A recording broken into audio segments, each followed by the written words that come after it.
For the viewers who may not recognize you, you can let them know who you are, where you from, and definitely what do you do. Yeah. So I'm Brian Berkey. I'm an associate professor in the Legal Studies and Business Ethics Department at the University of Pennsylvania.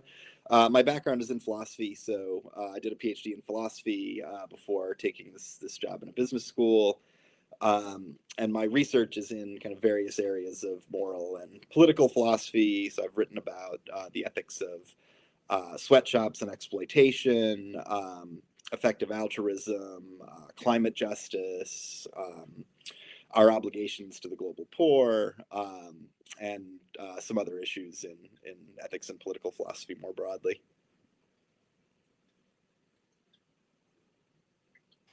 Okay, that's very interesting. The next question I have for you is, when did you develop this passion for philosophy in particular? Is this something that you been into since you were young, or did you kind of get into it later in life? So I was pretty young. So I actually had a teacher in high school who encouraged me to kind of look into studying philosophy. So, a little bit of the backstory is, I wasn't that great a student early on in high school, but I had a teacher who was pretty encouraging and kind of told me that, if I worked hard, I could get out of Cleveland. And, that started to sound kind of appealing when I was 16 or so. And then when I was looking at colleges and thinking to study, this same teacher encouraged me to look into studying philosophy because he knew that I like to read and think about issues and debate issues and write. So I took a philosophy class. I took an ethics class my first year in college, and that made me think that I wanted to kind of continue on and potentially do this as a career. Wow, okay, that's very inspiring. Now you mentioned Cleveland. I'm from Cleveland, Ohio. Are you from Are you Cleveland, Ohio? really? Or yeah, Oh yeah, yeah, definitely. yeah. I grew up. I grew up in South Euclid. My family's in Highland Heights now. What part of the city are you from? Okay, well I moved all around, but I graduated from Bedford High School. Bedford. Yeah, yeah. Oh yeah, we Yeah, played against Bedford. Yeah, I mean, I went to Mayfield for high school, but South Euclid Lyndhurst earlier. So I had friends at Brush also. yeah. I went to Brush for about a year. Like I say, Uh, I moved around, but it was a yeah, great yeah. school, great area. Okay. Yeah, yeah. So yeah, really nearby. I was probably 15, 20 minutes from each other growing up. Yeah, that's real cool. Now, I Yeah. wanted to ask you more about the courses that you're teaching. Are they like in a traditional classroom setting, or? Yeah, yeah. So I teach a few different courses, all in person, and I've only taught the undergraduate students and the PhD students since I've been at Penn. So I teach a general course on business ethics that satisfies a requirement for the business school undergraduates. And that covers kind of a range of issues, both kind of at the level of individual ethics, and in particular, kind of ethical decision making within kind of business and economic contexts, and then also debates about the kind of responsibilities of corporations more generally. Um, and then I have a course called International Business Ethics, which is largely a kind of global economic justice course. So we look at things like corporate human rights obligations, kind of obligations of aid. We look at kind of economic development, and then a range of issues, largely about kind of the role of kind of international institutions and policies in kind of global justice. So we look at kind of how does the international investment regime work, and um, are there reasons to worry that it kind of systematically disadvantages people who are already kind of disadvantaged in the global economy. Same thing for things like tax competition. We look at brain drain, right? So is it a problem that um, uh, people who get kind of professional training in poor countries often leave those countries and work in richer countries, which leaves various kinds of service provision among people in certain professions, like the medical profession, kind of lacking in poor countries, including in poor countries that invest a lot in training people within the country, only to have them then move to places where, for example, they can make more money. So these are examples of topics that are covered. Wow. Okay. Yeah, I find that interesting in particular because I'm a world traveler. I've been to Yeah, 70 countries. I've been to about 20 African countries. So you definitely, see, like you say, brain drain. Some of their right. biggest, brightest, they have to go to maybe Europe or to the West, go to America just to, get a better life. Definitely in terms of economics. Yeah, exactly. Yeah, it's great that you've gotten to travel all over Africa. I've been to Cameroon a couple of times Oh, for okay. academic events, but haven't gotten the chance to travel around the continent more. Hopefully, at some point, I'll get to do that. Yeah, yeah, definitely, definitely. That's cool. Now I can ask you this: like a lot of different people I interview, if it's music, if it's film, if they're into medicine, um, a lot of people are talking about AI, artificial intelligence. Have you seen any significant changes or effects, especially in terms of maybe like you teaching ethics or philosophy or anything like that? Yeah, so I mean, of course, one thing that we worry about is kind of students using, these kind of AI tools to, write papers or help them write papers. So a lot of faculty have been kind of trying to think through how it makes sense to potentially kind of change course structures and assignments in light of this. Um, and then there are the kind of more general kinds of uh, worries that people have about the role that AI might play kind of in the economy more broadly, and how that might affect people's lives and opportunities. So, one of the kind of interesting and kind of challenging things about AI in particular is that there have been these worries about automation in the economy for a long time, right? Like people have lost jobs as cashiers at stores because now there's self checkout. Automation has led to uh, more limited kind of jobs being available in kind of other industries where potential where previously more people were required to say work in a factory because machines did less. But AI threatens to displace a lot of kind of better off white collar employees and not just people working jobs that have tended to, for example, require less education and pay less, right? And so, on the one hand, I mean, it's kind of an unfortunate thing, and it kind of reflects some kind of unfortunate trends in our society that to some extent, uh, you know, there's more concern or more discussion of the potential negative effects when it's the kind of jobs and opportunities of kind of better off, more highly educated people that stand to be affected. Um, but it is true that there are a number of potential important disruptions that AI, could involve for our societies, and we need to think carefully about those potential effects and what we might want to do about them. Part of this debate is about what we should think about um, the value of technological advances kind of in the economy more generally. I mean, some people have a much more negative view, other people have kind of a much more positive view. My own take is that a lot depends on kind of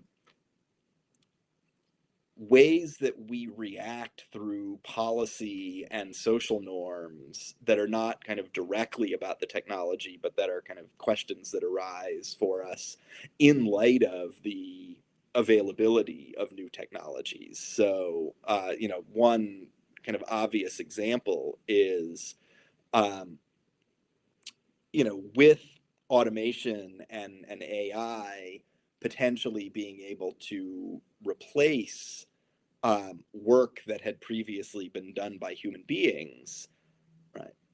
One possibility is you just have like much greater levels of kind of unemployment and poverty and underemployment and people working jobs that they're overqualified for and things along these lines, and that seems like it would be quite bad for a whole lot of people.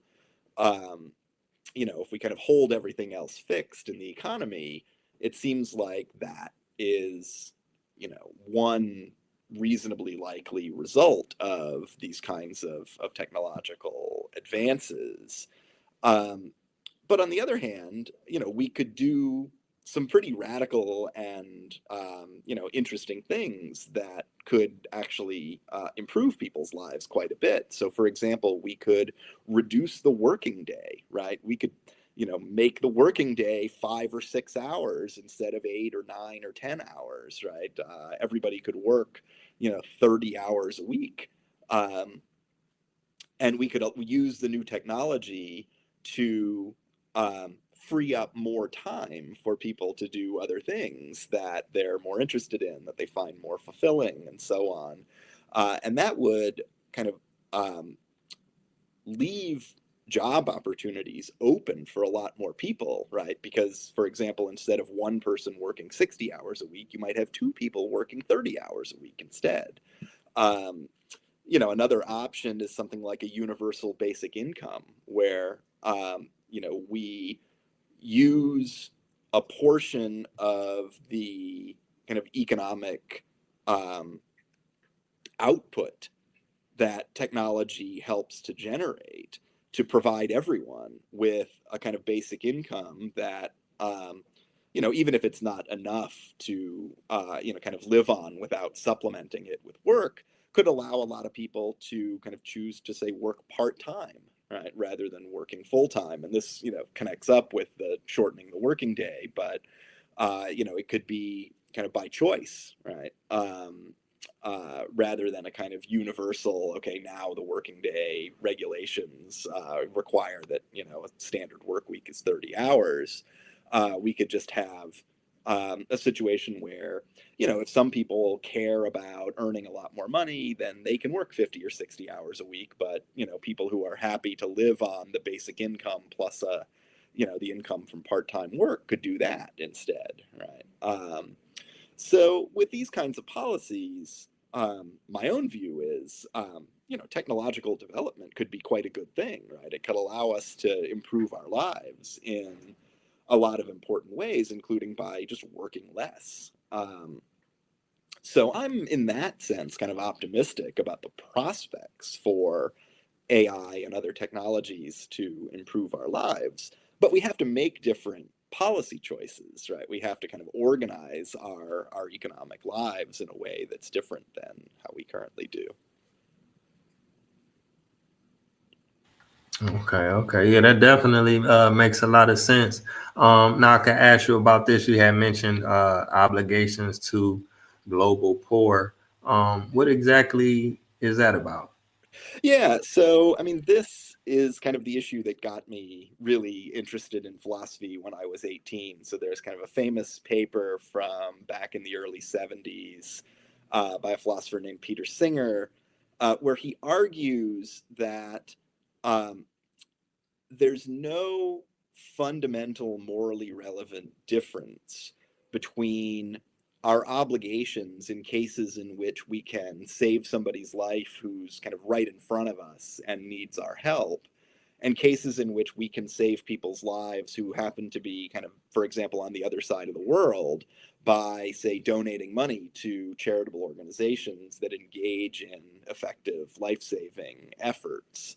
So um, the kind of famous example that Singer gives is, in one case, imagine that you're walking by a shallow pond and there's a child drowning, right? And you can rescue the child just by wading into the pond, but it'll ruin your nice clothes that you're wearing. So imagine you're wearing $200 worth of nice clothes, and in order to rescue the child, you have to ruin your clothes. Well, still, it would be wrong not to rescue the child, right? Anyone who said, "Oh, yeah, I could have rescued that drowning child, but I didn't because it would have cost me $200." I was wearing these nice clothes. We would think like, what an awful thing to have done, right? This person failed miserably to kind of comply with their moral obligations. And Singer says, well, look, now imagine that you're deciding between buying $200 worth of new clothes that you don't need and donating that $200 to a charitable organization that saves lives. Back in the 70s, we could imagine that $200 might have been enough to save the life of somebody who otherwise would have died. I mean, Singer used the example of a famine that was happening in the Bengal region of India at the time. And his thought is, well, look, there's no reason to think that we're any less obligated to forego buying the new clothes in order to save life than we are to ruin the clothes by wading into the pond and rescuing the child. And if that's right, then it has some pretty radical implications. Virtually every time we spend a significant amount of money on things that we don't really need, when we could have instead donated the money in a way that would have likely saved the life of somebody in danger of dying from preventable causes, then we're doing something not just wrong, but as seriously wrong as letting the child drown right in front of us. And I found this argument really challenging because, like most people, I had kind of, two reactions that kind of pull in opposite directions, right? I mean, one is something like, this view is so radical. How could it possibly be right? How could it possibly be true that every time I spend money on something that I don't really need, I'm doing something that's as bad morally as letting the child drown right in front of me? That seems very hard to believe. But at the same time, it's kind of hard to see a flaw in the argument, right? I mean, it's hard to see why we might think that we are more justified in letting people suffer and die just because they happen not to be right in front of us, right? The fact that we can't see them, the fact that they're on the other side of the world, I mean, their suffering is no less real. Their lives matter no less than the lives of people who happen to be closer to us. That certainly seemed true to me. And so for a long time, I've kind of struggled with what exactly to kind of think about this issue. But I do largely kind of come down on the side of thinking that if even if Singer wasn't entirely right, he's kind of getting at something that we need to take much more seriously. And it does seem to me true that we don't treat the interests of those in need who happen to be far away from us as important in the way that we should. Right? We should be more willing to make significant sacrifices in order to improve the lives of people who are unjustly disadvantaged through no fault of their own, even if they happen to be far away from us. Yeah, that's deep. That's deep. I could speak from my own experience. I guess traveling and kind of opened my eyes a little bit more, so I may have more of a global perspective Yeah. in a lot of people. But like, say if you're in America, you may see somebody that's homeless or somebody that doesn't have a place to stay, or they may be in need, but it's typically like an adult or maybe like a teenager, maybe. But when you go to like a place like Madagascar or Dominican Republic, they have children that are homeless, and it's something that it's almost unexplainable. Like you have to physically see something like that. Now, once you see it, then from that point on, you probably have a better understanding. So I could say that to say, is is the level of response from your students? Is it by them being younger? They're coming from a younger generation. Are they more on one side, or are they kind of divided as well without being able to have, I guess, that experience and getting out yet? Yeah, I mean, I think they end up being divided, just because, the argument is kind of very, I mean, it's very hard to see what exactly could be going wrong in the argument, but, the conclusion is hard to accept, and, they are inclined to kind of push back in certain ways. And I also think it's true, I mean, as you point out, that probably the majority of them have not traveled in places where they, have kind of seen up close the kind of poverty and deprivation that exists in many parts of the world. And as much as we certainly do have plenty of poverty and deprivation and injustice in the United States. Well, I mean, a lot of people in the U.S. just don't see that very much either, because they spend all of their time in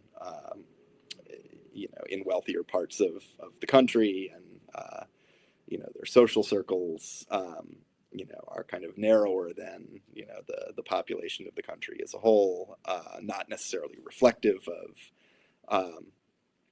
of the population as a whole. And I do think that traveling a bit and kind of seeing you know on a more personal level, um, the conditions that many people live in other parts of the world, um, makes a difference. I mean, I was already, kind of moved by the arguments, and kind of convinced that, again, this sort of argument that Singer gives is at least kind of on the right track. Before I had traveled in places where, the living conditions of most people are, um, not up to the level of what we see typically in the U.S.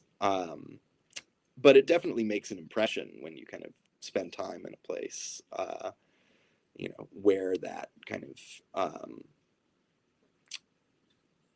poverty is, not just, something experienced by, um, you know, a relatively small percentage of the population, but something that's somewhat more pervasive. Oh, okay, okay. Now I wanted to ask you about I guess some of the issues that you have wrote about in different essays and journals. One in particular, climate ethics. What Hmm. exactly is that about?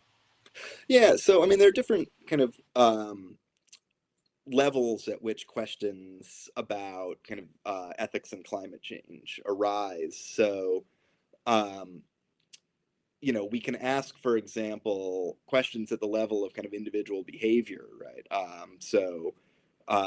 Are we obligated, for example, to limit our personal carbon footprint by, for example, driving less, or flying less, or eating a vegan diet, or I mean, the one that a lot of people don't like to talk about quite as much, but that actually makes much more of a difference than anything else, is refraining from having children. Right.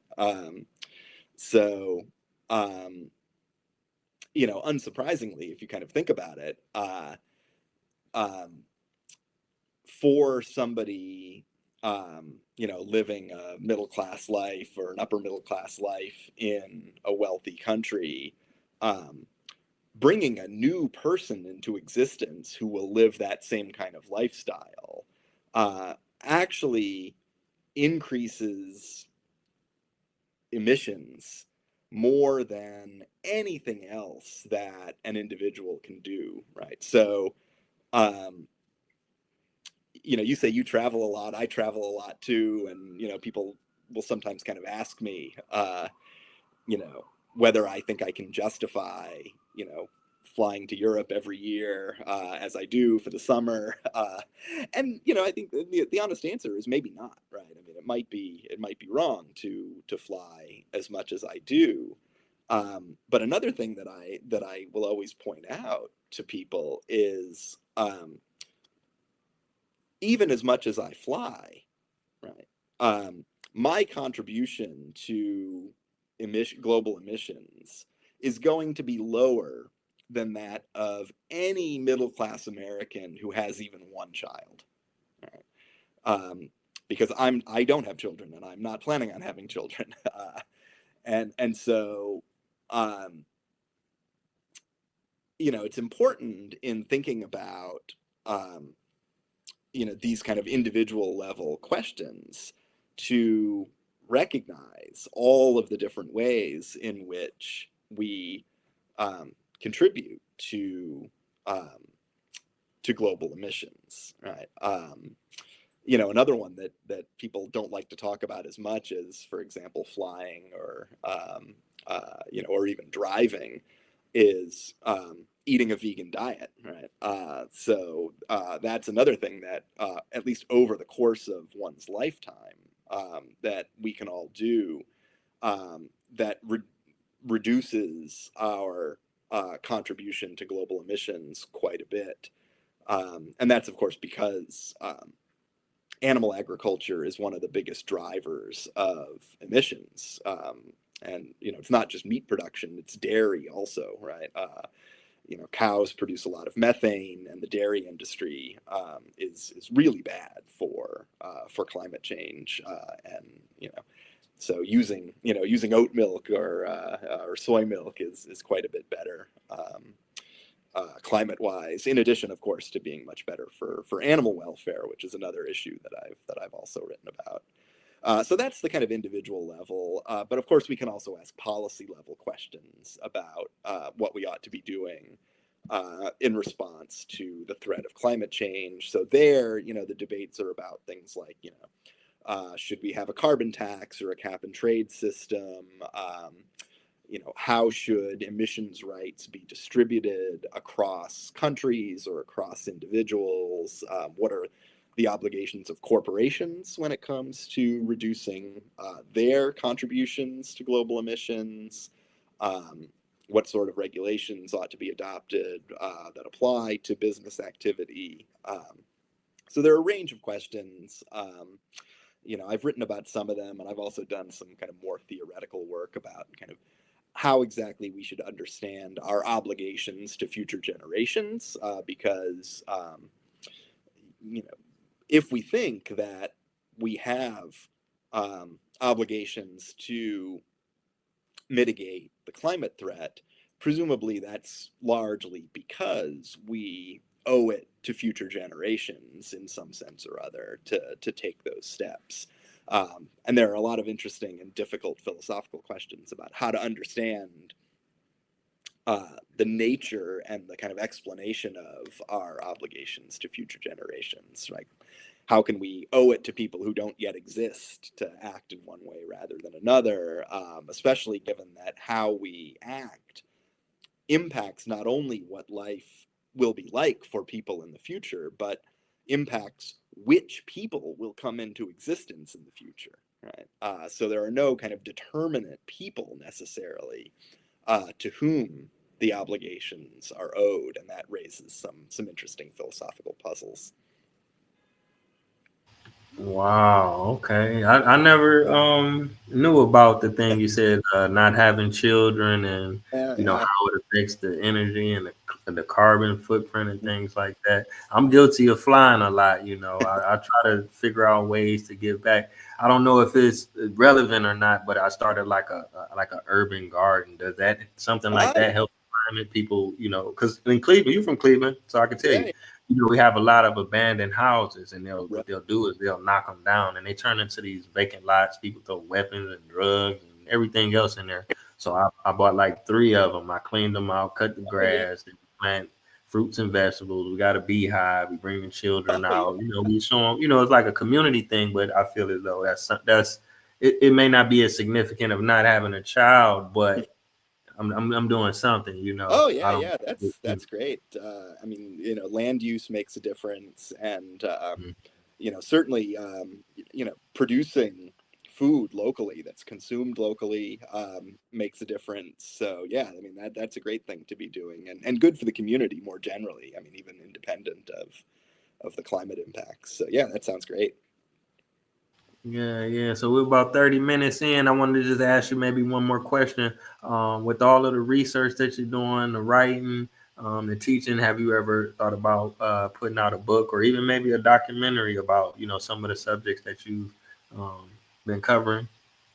So I've thought about doing a book. I mean, it's something that a lot of philosophers do, around kind of the point in their careers that I'm at now. I've written a lot of journal articles, but, I haven't kind of decided yet uh, whether I want to do a book in the near future, and if so, kind of what exactly it would be on. I mean, I've written about a number of topics, so there are a few possibilities. Yeah, documentary I've never thought about.